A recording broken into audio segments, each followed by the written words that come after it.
Hello बच्चों, Newari competition class में आप सभी का स्वागत है। तो आज हम खाकी बैच के तहत हिंदी का प्रैक्टिस सेट नंबर 6 सॉल्व करने जा रहे हैं। जिस किसी ने 5 वीडियोस नहीं देखे हैं वो उसका लिंक डिस्क्रिप्शन बॉक्स में दे दिया है और वहाँ से जाकर देख ले। तो क्वेश्चन हम स्टार्ट करते हैं।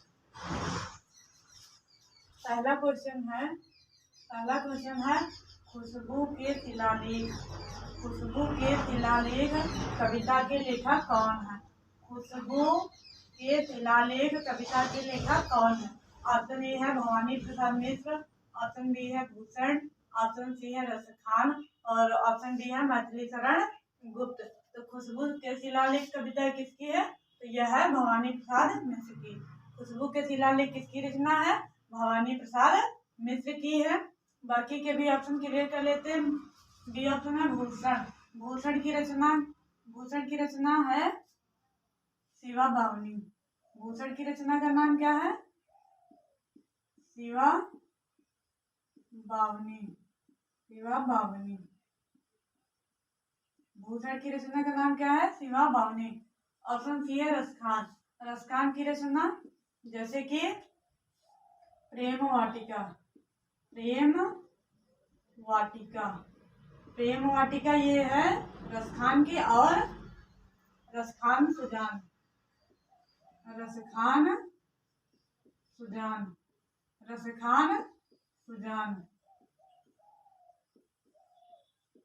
प्रेम वाटिका और रसखान सुजान किसकी है? रसखान की। ऑप्शन डी है मैथिली शरण गुप्त। मैथिली शरण गुप्त की रचना है जयद्रथ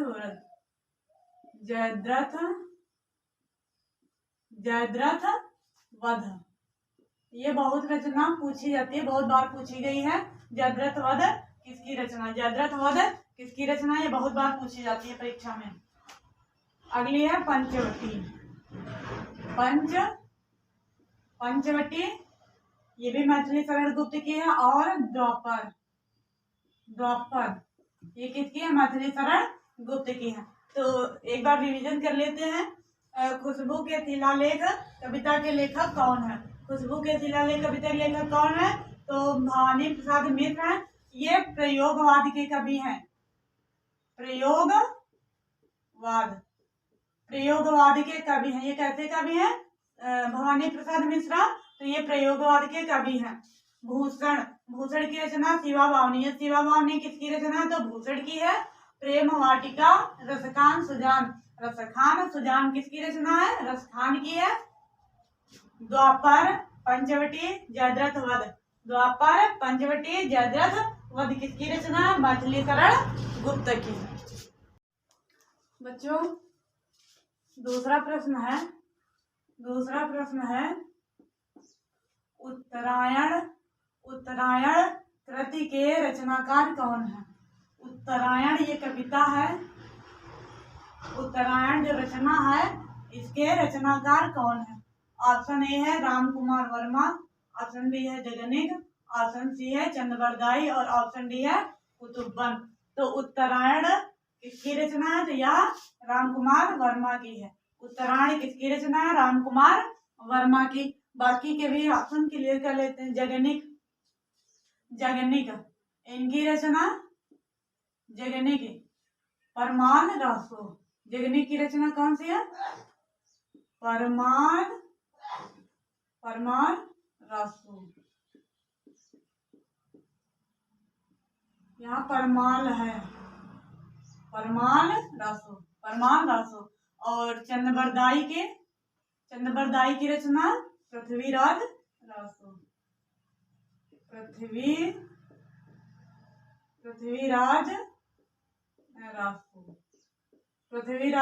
किसकी रचना है? चंद्रबरदाई की। कुतुब्बन इनकी रचना है मृगावती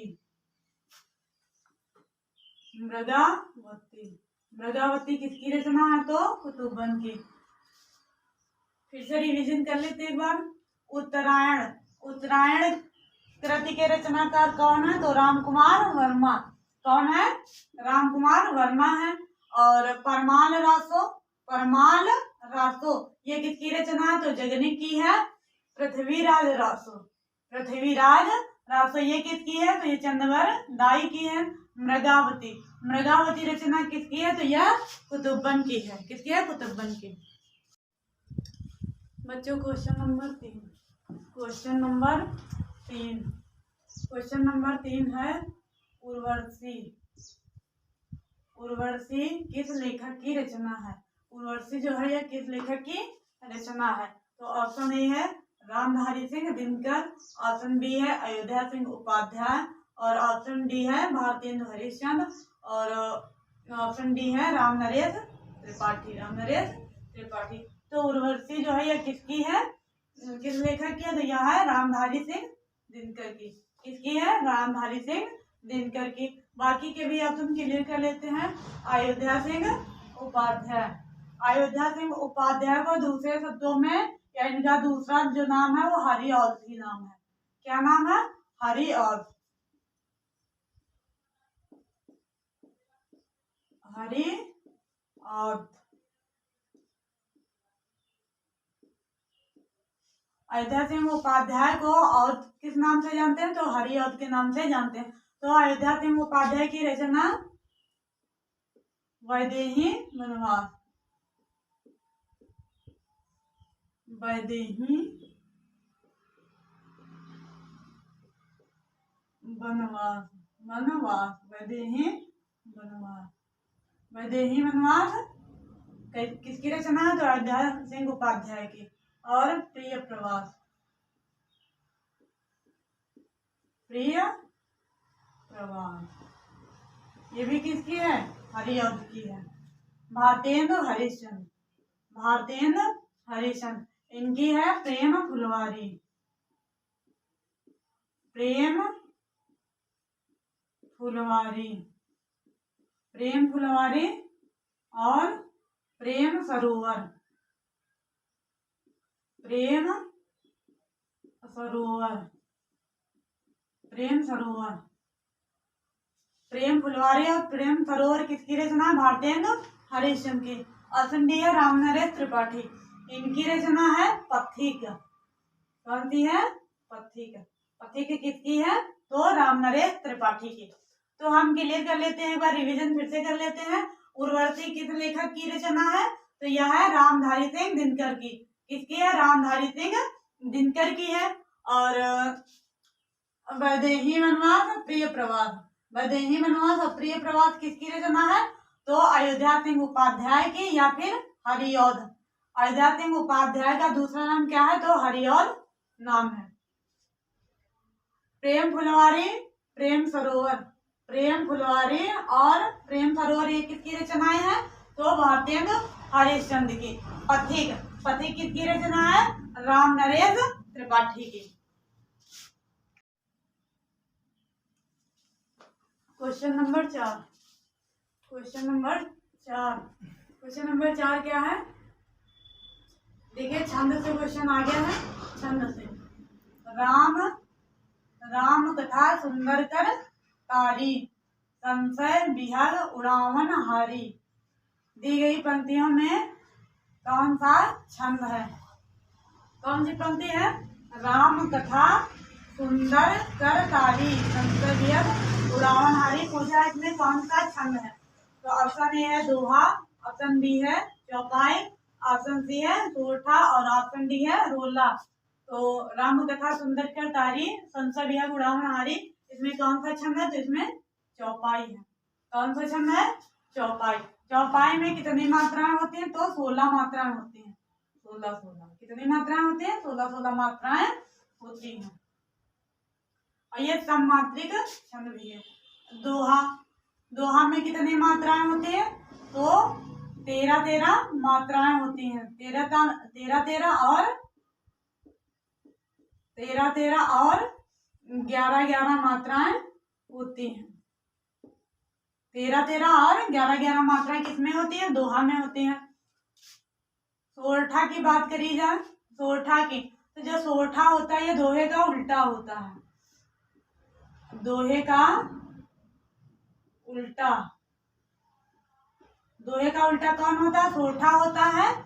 तो इसमें 11 मात्राएं 11 और 13 मात्राएं होती हैं। पहले और तीसरे चरण में 11 मात्राएं होती हैं। दूसरे और चौथे चरण में कितनी मात्राएं होती है? 13 मात्राएं होती हैं। रोला में कितनी मात्राएं होती हैं? तो 24 मात्राएं होती हैं। कितनी मात्राएं होती हैं? 24 मात्राएं। अच्छा, डिवीजन कर लेते हैं एक बार। राम कथा सुंदर कर तारी संशय विहग उड़ावन हारी। इसमें कौन सा छंद है? तो इसमें चौपाई है। कौन सा छंद है? तो चौपाई है। इसमें 16 मात्राएं होते हैं। यह सममात्रिक होता है। सममात्रिक कैसा छंद है? तो सममात्रिक छंद है। सममात्रिक छंद है। दोहा की बात करी जाए तो दोहा में पहले और तीसरे चरण में 13 मात्राएं होती हैं। पहले और तीसरे चरण में 13 मात्राएं होती हैं। दूसरे और चौथे चरण में 11 मात्राएं होती हैं। सोरठा जो होता है या दोहे का उल्टा होता है।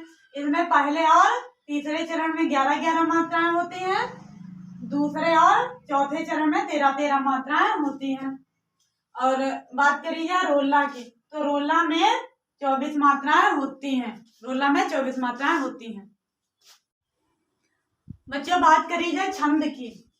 बात करी जाए छंद की।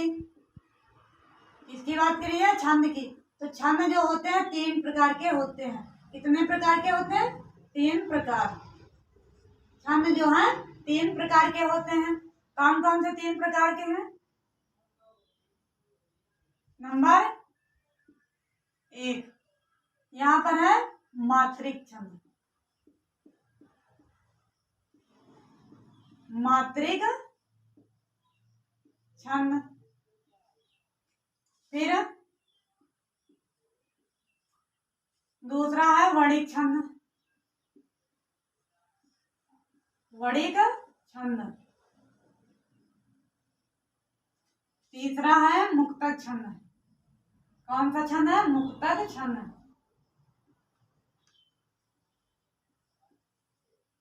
मुक्तक छंद। तो छंद कितने प्रकार के होते हैं? 3 प्रकार के। मात्रिक छंद, वणिक छंद और मुक्तक छंद। मात्रिक छंद किसे कहते हैं? जिसमें मात्राओं की गणना की जाए। जिसमें मात्राओं की गणना की जाए। जिसमें मात्राओं की गणना की जाए।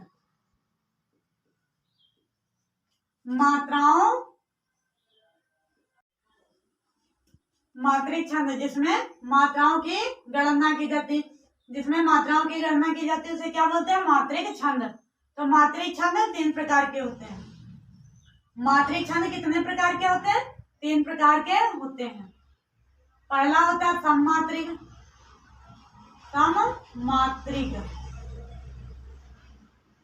सममात्रिक। और दूसरा होता है विषम मात्रिक।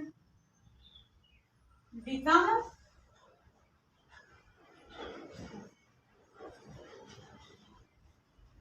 मात्रिक। और तीसरा होता है अर्ध सममात्रिक। अर्ध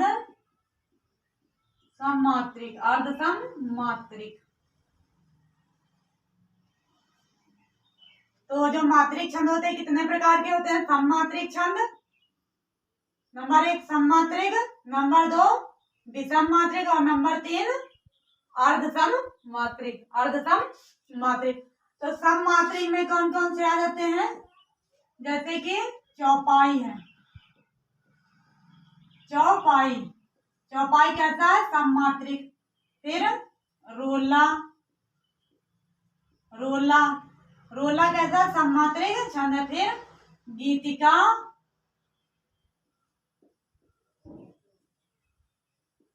गीतिका और हरिगीतिका।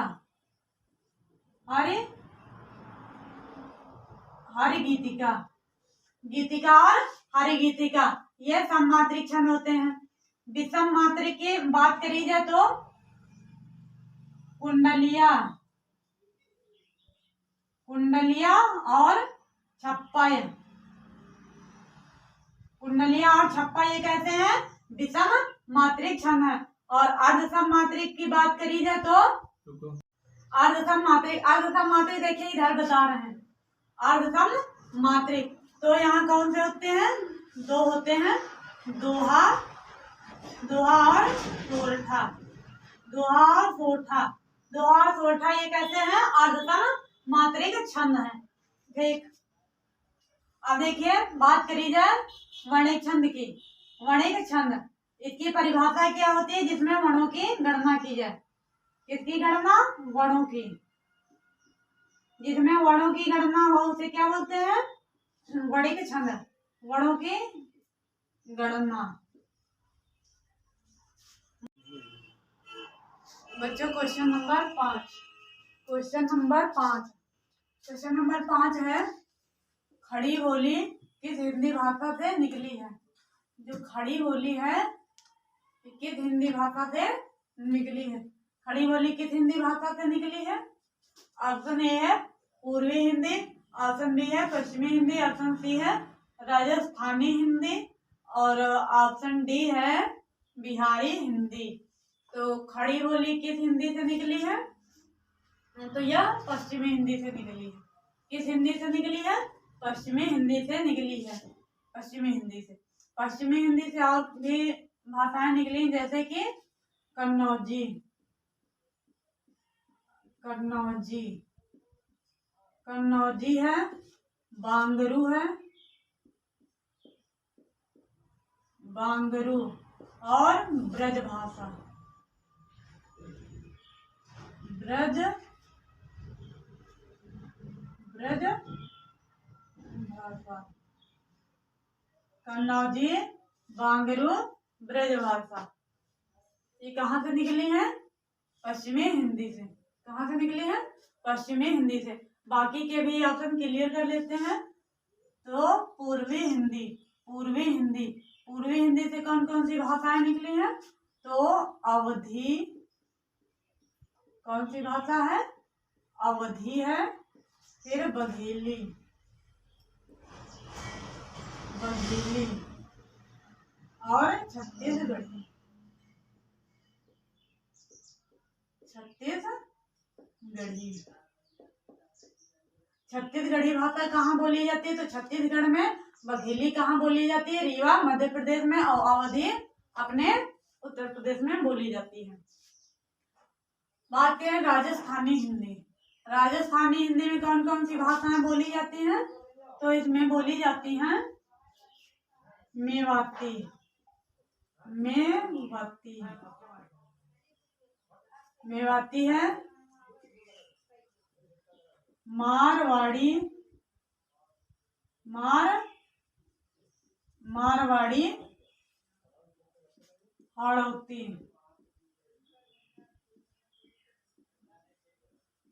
हाड़ौती और ढूंढारी, ढूंढारी।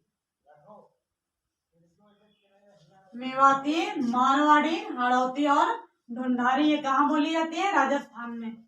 राजस्थानी हिंदी है। और बिहारी हिंदी, बिहारी हिंदी, बिहारी हिंदी कौन सी है, मगही, मगही, फिर मैथिली,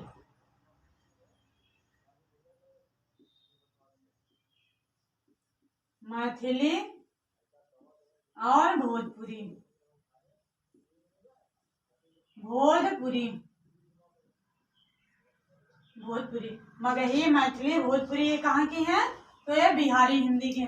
एक बार रिवीजन कर लेते हैं। खड़ी बोली, खड़ी बोली का दूसरा नाम कौरवी भी है। क्या है, कौरवी, कौरवी। खड़ी बोली को दूसरे शब्द में क्या बोलते हैं, कौरवी। तो खड़ी बोली या कौरवी किस हिंदी भाषा से निकली है, तो ये किस हिंदी भाषा से निकली है, पश्चिमी हिंदी से निकली है। और बाकी की भाषाएं हैं पश्चिमी हिंदी, जो कि कन्नौजी है, बांगरू है, ब्रज भाषा। कन्नौजी, बांगरू, ब्रज भाषा कहाँ से निकली है, पश्चिमी हिंदी से निकली है। पूर्वी हिंदी से कौन कौन सी भाषाएं निकली है, अवधी निकली है, बघेली, छत्तीसगढ़ी। छत्तीसगढ़ी भाषा कहाँ बोली जाती है, तो छत्तीसगढ़ में। और बघेली कहाँ बोली जाती है, रीवा मध्य प्रदेश में। और अवधी कहाँ बोली जाती है, अपने उत्तर प्रदेश में बोली जाती है। बात करी जाए राजस्थानी हिंदी की, तो राजस्थानी हिंदी से कौन कौन सी भाषाएं निकली, जैसे कि मेवाती है, मारवाड़ी है, हाड़ौती है और ढूंढारी। ढूंढारी ये सब कहाँ से बोली जाती है? राजस्थान में बोली जाती है। और बिहारी हिंदी से कौन सी भाषाएं हैं? मगही, मैथिली, भोजपुरी। भोजपुरी, मैथिली, मगही किस हिंदी भाषा से है? तो बिहारी हिंदी भाषा से बोली जाती है। दोस्तों मेरा वीडियो कैसा लगा? अगर अच्छा लगा हो तो कमेंट बॉक्स में जरूर बताएं। Thank you for watching my video.